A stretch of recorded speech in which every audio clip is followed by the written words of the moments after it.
मध्य प्रदेश, राजस्थान और छत्तीसगढ़ चुनाव के परिणाम आने के बाद अब बीजेपी और भी मजबूत नजर आ रही है, जबकि कांग्रेस के राज्यों में गिरावट हुई है। राजस्थान और छत्तीसगढ़ हारने के बाद बीजेपी अकेले ही 12 राज्यों में सत्ता में है, जबकि कांग्रेस सिर्फ 3 राज्य में शासन कर रही है। इस चुनाव परिणाम से साफ नजर आ रहा है कि इस राजनीति सफर में जहां बीजेपी सफलता का सफर तय कर रही है, वहीं कांग्रेस के सामने एक बड़ी चुनौती है अपनी गिरावट से किस तरह उभरा जाए। 5 राज्यों में विधानसभा चुनाव परिणाम आने के बाद कुछ अपोजिशन लीडर ने ईवीएम पर सवाल उठाया। भाजपा के नेताओं ने उनका मजाक उड़ाते हुए कहा कि वे अपनी कमियों को छिपाने के लिए बहाने ढूंढ रहे हैं। Union rural department minister Giriraj Singh ने विपक्ष पर निशाना साधा और कहा कि जब भी वे जीतते हैं तो उन्हें ईवीएम से कोई भी दिक्कत नहीं होती। इसमें नया कुछ भी नहीं है। विपक्ष या वो कोई भी हो, जब भी वे जीतते हैं तो उन्हें ईवीएम से कोई दिक्कत नहीं होती, लेकिन जब वे हारते हैं तो वे ईवीएम पे दोष डालते हैं। वहीं तमिलनाडु की एक पार्टी डीएमके के सांसद सेंथिल कुमार ने लोकसभा के भाषण में कहा, इस देश के लोगों को ये सोचना चाहिए कि चुनाव जीतने की भाजपा की शक्ति मुख्य रूप से हिंदी बोलने वाले स्टेट में है, जिन्हें हम आमतौर पर गोमूत्र राज्य कहते हैं। आप साउथ इंडिया नहीं आ सकते। आप देख सकते हैं कि तमिलनाडु, केरल, आंध्र प्रदेश, तेलंगाना और कर्नाटक, इन सभी स्टेट के चुनाव नतीजे में क्या हुआ।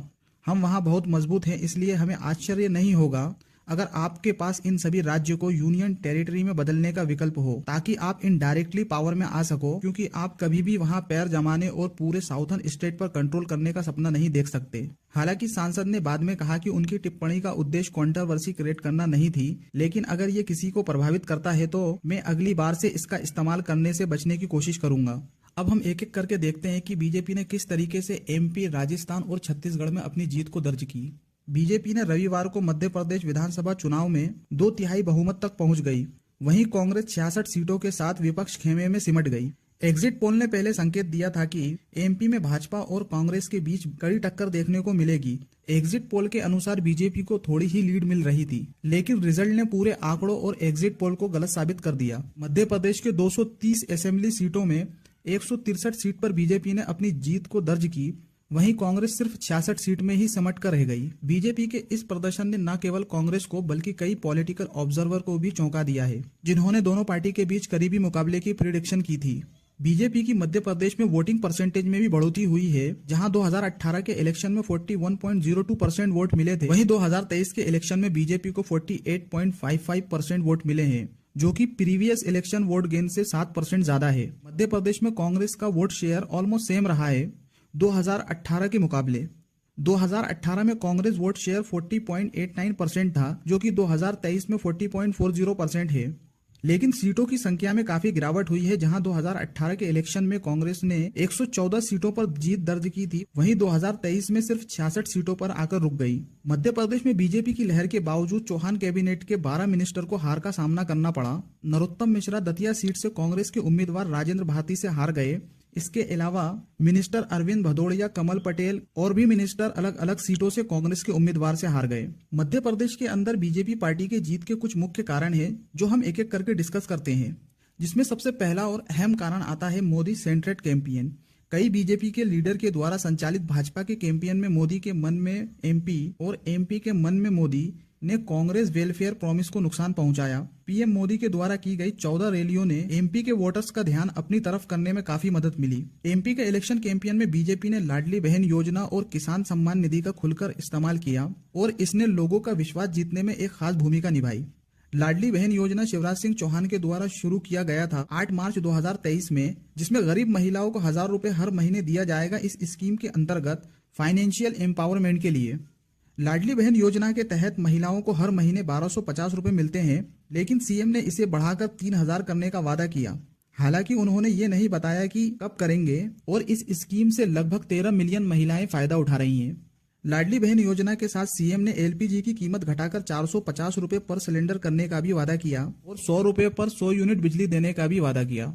वहीं हम मध्य प्रदेश में कांग्रेस की कैंपेन की बात करें तो ग्राउंड लेवल पर कांग्रेस कैंपेन बहुत कम देखने को मिला। ज्यादातर कांग्रेस का कैंपेन सोशल मीडिया पर डिपेंड था।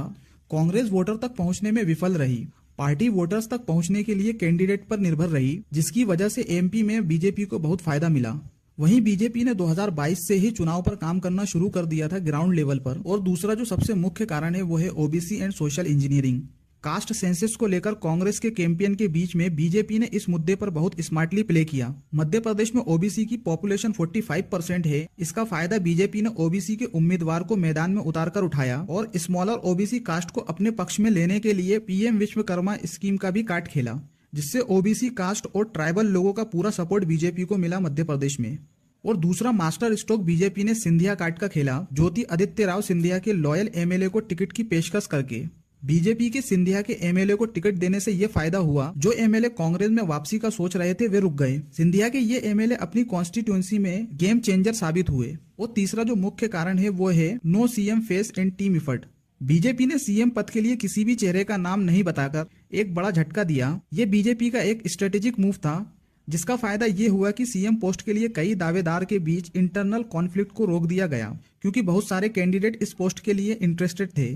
बीजेपी के इस कदम ने बीजेपी को यह फायदा पहुंचाया कि सबने मिलकर काम किया स्टेट में लोगों के बीच जो डिससेटिस्फेक्शन है उसे टैकल करने के लिए, और प्राइम मिनिस्टर नरेंद्र मोदी को प्रोमिनेंटली फोकस किया। और चौथा कारण है मोदी मैजिक। बीजेपी ने पीएम मोदी को स्ट्रेटेजिकली मेन एसेट के रूप में इस्तेमाल किया।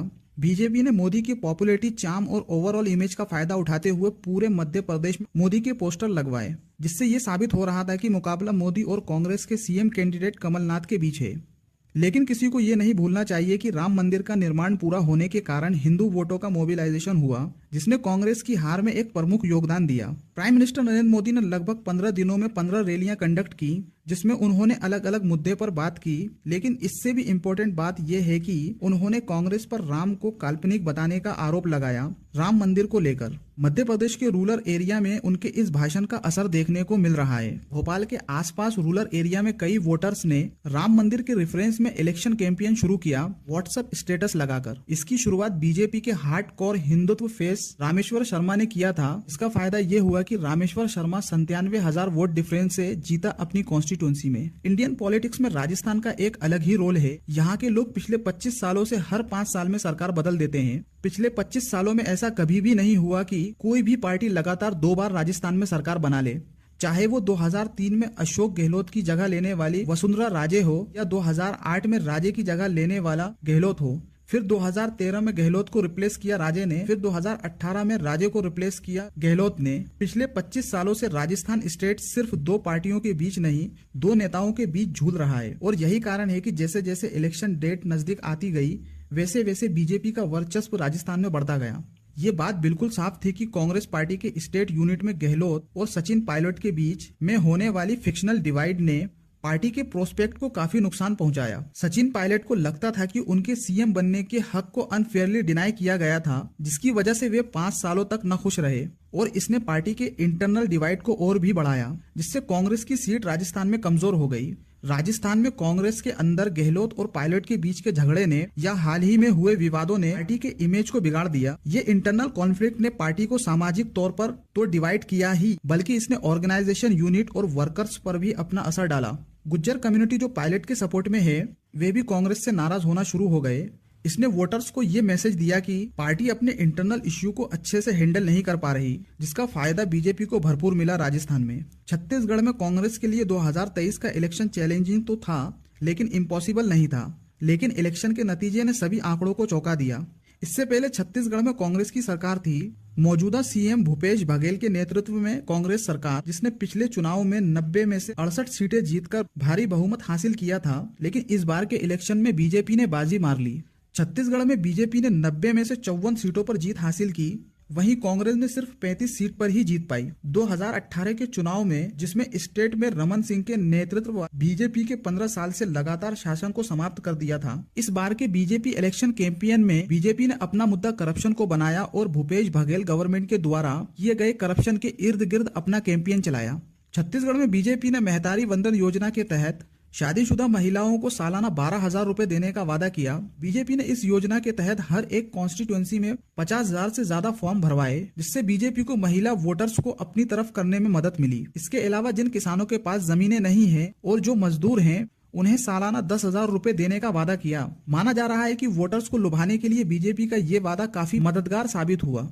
बीजेपी ने बेरोजगार युवाओं को अपनी तरफ करने के लिए 2 लाख सरकारी नौकरी देने का वादा किया, जिसकी वजह से वहां के युवाओं ने पीएम मोदी के नाम पर बीजेपी पर भरोसा जताया। बीजेपी ने भूषण बघेल सरकार के खिलाफ करप्शन को अहम मुद्दा बनाया, जैसे महादेव ऐप या गोबर स्कैम। पीएम मोदी से लेकर अमित शाह हो या जेबी नड्डा, सभी इसी मुद्दे पर कांग्रेस को घेरते नजर आए। बीजेपी ने छत्तीसगढ़ में कास्ट को एक ट्रम्प कार्ड की तरह इस्तेमाल किया। पार्टी कैंडिडेट टिकट बंटवारे के दौरान साहू कम्युनिटी, सतनामी कम्युनिटी समेत सभी कास्ट को ध्यान में रखकर टिकट बांटे गए। इसका फायदा ये हुआ कि दोनों कम्युनिटी बीजेपी की तरफ झुक